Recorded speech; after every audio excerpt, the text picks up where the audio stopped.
Good day sa ating lahat mga idol. Welcome back ulit sa channel ko. So ang video topic natin ngayon ay kung paano mag-spark plug reading mga idol. So napakahalaga ng video na ito mga idol kasi dito natin malalaman kung nasa tamang tono yung mga motor natin. No? So malalaman natin sa pamamagitan ng pag-spark plug reading kung nasa rich mixture ba yung carb natin. No? Dahil pag nasa rich, naku, matakaw sa gas yan. Alam naman natin ngayon na mahal yung gas. Tapos pag nasa lean mixture naman tayo, eh baka magka-overheat tayo, no? So prone sa overheat yung nasa lean mixture. So dapat alam natin kung paano mag-spark plug reading mga idol, no? So panoorin mo itong video na to para malaman natin kung paano tayo mag-spark plug reading. So ano bang pagkakaiba mga idol kung ang spark plug ay nasa rich mixture o kaya ang yung spark plug ay nasa lean mixture? So pag ang spark plug mga idol ay itim na itim, yung tip niya, yung pinakadulo at parang nagbabasa, yan ang palatandaan mga idol na nasa rich mixture siya. Kapag naman yung spark plug ay kulay puti, yung parang bago, parang hindi mo ginamit mga idol, ay yun ang ibig sabihin ng lean mixture. So dapat mga idol, yung kulay ng spark plug natin, yung tip niya ay dapat kulay brown o di kaya golden yellow mga idol. So yun ang ibig sabihin na nasa tono siya. Kaya wag nang lilipat sa ibang channel mga idol dahil magsisimula na tayo. Pero bago ko yan, mag-intro muna tayo.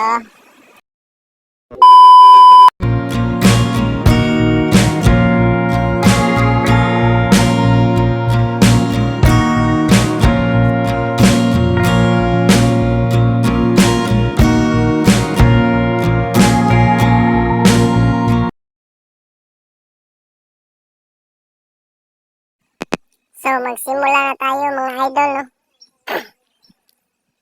So, tatanggalin natin yung spark plug. Gamit lang tayo ng spark plug lens para pagtanggal ng spark plug. No? So, tanggalin muna natin yung spark plug cap tapos yung spark plug. So, ang pagpihit nito mga idol is counterclockwise, no?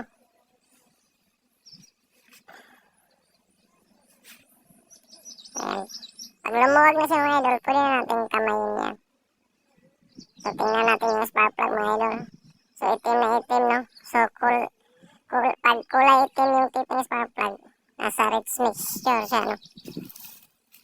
So, ang gagawin natin, lihain natin itong mga idol, yung spark plug. Lihain natin. Tapos, pagkatapos natin lihain, balik natin ulit sa yung spark plug, kabit natin ulit. Tapos, i-adjust natin yung air screw niya, no, sa carburetor. So, ganyan mag-spark plug reading mga idol, no. So, pag rich siya, yung maitim, lihain natin sa pumuti siya, no.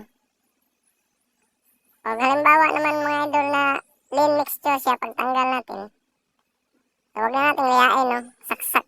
Kabit na lang natin ulit yung spark plug. Tapos, i-adjust lang natin yung air screw niya, no, sa carburetor.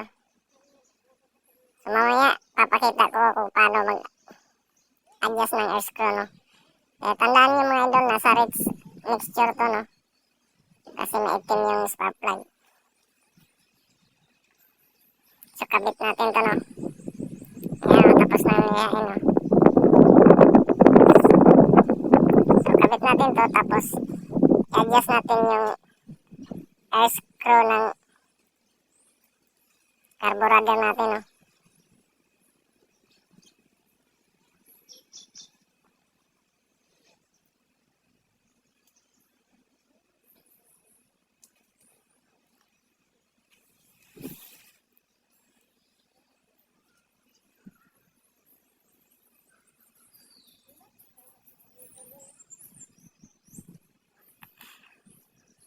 So, higpitan natin, no. So, dahan-dahan sa paghigpit, no, baka ma-low thread pa yung lagayan ng spark plug, no. So, kabit natin yung spark plug cap. Tapos, i-adjust natin yung air screw ng carburetor natin mga idol. Kasi nasa Ritz mixture siya, no? So, pag-adjust nito, ito yan yung air screw. So, pa-counterclockwise tayo mga idol, no? So, ibig sabihin, paluwag siya. So, adjust natin ng mga 1/4 turn, no? Kasi, itim na itim yun, eh. So, siguro mga 1/4 turn. So, pagkatapos natin i-adjust yan mga idol, so, test drive natin yung motor. Siguro mga 1 minuto. Tapos, i-plug reading natin ulit mga idol, no? Para malaman natin kung nasa tamang tono na siya, no? Kapag naman reach ulit o maitim ulit yung spark plug natin, so, pihitin ulit natin ng pa-counterclockwise, no? Kaunti-kaunti lang mga idol. Siguro na mga 1/8 turn na lang, ano? O kaya kung pagtingin natin naman nasa lina siya o maputi na yung spark plug, so ibalik lang natin yung pihit, no? Pa-clockwise naman tayo, pahigpit, no? Ibalik natin ng mga 1/8 turn. So, para tumama na yung tono, no? So, ganyan lang mag-plug reading mga idol, no? So, sana may natutunan kayo. At maraming salamat sa panonood, no? Maraming salamat mga idol. At baka hindi pa naman kayo nakasubscribe, mag-subscribe na kayo mga idol, no? At i-hit nyo na rin yung notification bell